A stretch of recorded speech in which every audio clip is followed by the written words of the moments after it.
friends, welcome back to another video. So today's video is a tips for board exams, and this video was actually requested by one of you, so thank you so much for the idea. Now a lot of you might have finished your syllabus by now, but if you haven't, do not worry, because even I was in that position where my syllabus was not fully completed by December. I know, very stressful, but I still managed to finish my syllabus and get a good grade. I'm gonna share all the tips and tricks that I used to get a good score in my board exam. So let's start. I have written them down so that I do not forget any of them. So first of all, you want to make sure that your syllabus is completed, and I'm gonna share tips on how your syllabus will finish. So if you haven't, first you need to make a note of the difficult chapters, the medium chapters, and the easy chapters. So basically you're going to take a sheet of paper and write down your entire syllabus down, and you can print it out, but writing down is really helpful. So you basically want your entire syllabus on a sheet of paper, even multiple sheets, that's fine, but you want to write down all the chapters in every subject down. And after that, what you're going to do is write down the chapters that you find difficult, the chapters that you find easy, and the chapters that are of medium difficulty to you. So beside it, you can just write difficult, medium, and easy, or you can just color them in red, yellow, and green. Red being difficult, yellow is medium, and green is easy. So this will help you get an analysis of what chapters are actually very difficult for you and where you need to put your true focus, and which ones you can leave out and still manage last minute. After that, you're gonna go ahead and learn all the difficult chapters first, and only then you're going to move on to your medium and easy chapters. So in the next few days, rather than studying the chapters you find easy, you're going to try to start learning the chapters you find difficult, because these ones take more time to understand, and if you study it last minute, there's higher chances that you will not do good in the exam in these chapters. I know a lot of us do not like studying difficult chapters. We tend to do the easy ones because we like them, but this is what will cause us to do bad in the exams, because we avoid the chapters we don't like. So next is basically, if your syllabus is not complete, please do not go for any study guides, any extra books. Your prime focus should be your textbooks. NCERT is key. Your textbooks are the key source of information for you, because the exam papers are mainly prepared all from your textbooks for boards. So please learn the textbooks first, and only after you're done with this, all of you who have already completed the syllabus can move on to extra books. But till then, please learn each and every line in the textbook and only focus on the textbook. Forget about any guides. If you've learned your textbook well enough, you will get above. And I can give you that you only need your textbook to get a good result, nothing more than that. Guides, yes, you do need it for certain subjects, but not all of them. For English, Hindi, and SST, your textbooks are more than enough to actually get above 95%, I can tell you that. So now I'm going to give you study tips in each subject. So for math and science, you need to focus on your textbooks. In math, do all the exercises in the textbook, all the examples, and all the extra optional exercises. They write that optional exercises won't come from exam point of view, but the truth is that a lot of questions come from there. If you've seen sample papers and previous year papers, there are a lot of questions from there. So you need to do your extra questions in the textbook and go through all the questions in the textbook at least twice. For science, again, just do a good reading of your textbook. One tip that is really helpful for me in science is, if you've seen the NCERT textbook, you have a lot of space at the side in your textbook. So what I used to do is I used to read each paragraph, and then I used to summarize it in my own words at the side without looking at it. So how much ever I remember, I used to just write it down in pencil or pen, and this actually helps a lot with the retention capacity in your mind. So this is one tip you can use to remember your science. Now subjects like SST, basically what I used to do is go for keynotes. So what you can do is go online to any website like Byju's and search up the chapter you want, and I'm pretty sure you will find question and answers on it. And this is really helpful for subjects like SST, because there used to be just so much to learn. So if it's summarized into question answers, it's so much easier to remember. And for me, my school always used to give us keynotes, so I just found that really helpful, but you can probably find them online as well. And in SST, one more thing you need to remember is read every box in the textbook.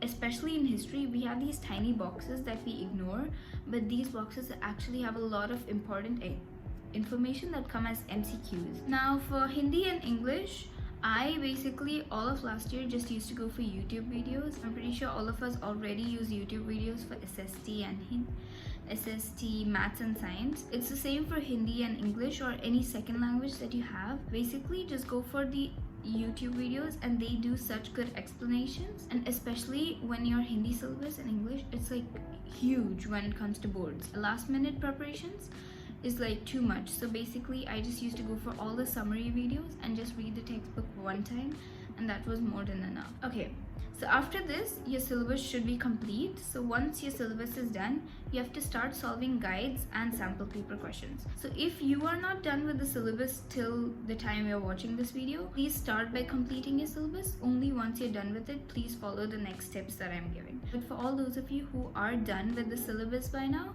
you can start with these tips. Start by solving guides because this helps in extra practice, and sample paper questions. Guides is just helpful for extra practice. If you've done your textbook a bunch of times, it does get boring after a while, so you can move on to guides to see new types of questions and try to solve them. Now one thing for board exams is sample papers and previous year papers. I think you've heard this tip from a lot of people, and it's true, because no matter how many sample papers you solve, it's not enough. And previous year papers just help us get a good idea of the type of questions that are asked each year. So please start by buying guides with sample papers and previous year questions.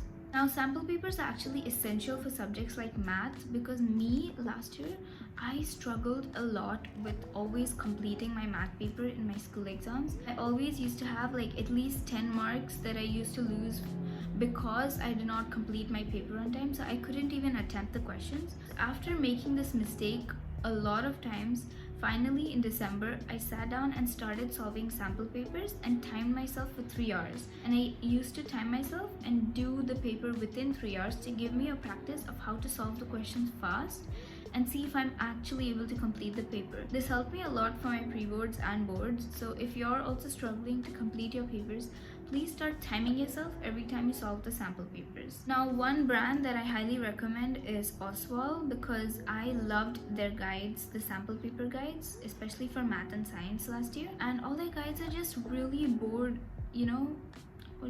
oriented, because the papers are very similar to the type of questions asked in boards. So if you're looking for what type of guide to buy, please buy an Oswald guide. You also get this past 10-year book guide. I am not sure which brand it is, but if you go up to Amazon, I'm pretty sure you'll find it, that has like the past 10-year papers from boards in one guide solved, and that's actually really helpful because you can see the most repeated questions. Okay, now another tip for science is, I'm pretty sure we have a lot of diagrams in biology last year. So what you're going to do is take a sheet of paper and draw all the diagrams on that sheet of paper. If you don't draw them, you can just print them out, and this is actually very helpful to skim through last minute. So for physics and biology, just draw all the diagrams on a sheet of paper to refer to during the exam time, all in one place. Now one more thing is for the students who are done with the syllabus by now, basically you're gonna start dedicating time to IT or AI, basically a 6th subject. If you have it, please dedicate at least 1 hour a week, not even every day, just a week, in the weekend, Sundays. Just give yourself 1 hour to start reading the textbook or whatever material you have. Now one more tip that I'm gonna give you is, what I used to do last year, I had this mini notebook, but like in that I used to write all my chemistry formulas that I used to come across. Like every formula given in the textbook, every equation, chemical equation, I used to write it down. You're more likely to remember them rather than going through the textbook finding 2 on each page. Yeah, so just take a small notebook, write all your chemistry formulas in there. I had another notebook with all my math formulas as well. It was like this small. I'm using it for economics this year as well. I love writing all my formulas in a small book because it's very helpful to revise last minute especially. And in that notebook which you're using for chemistry, you can even write down physics and biology terms that are important, and physics formulas, because we do have a lot of them in 10th grade. So yeah, basically all your key concepts should be written down in there and summarized, because it's helpful for last minute revision. So those were all the tips that I can give for boards, and thank you all so much for watching. See you all next time. Bye bye.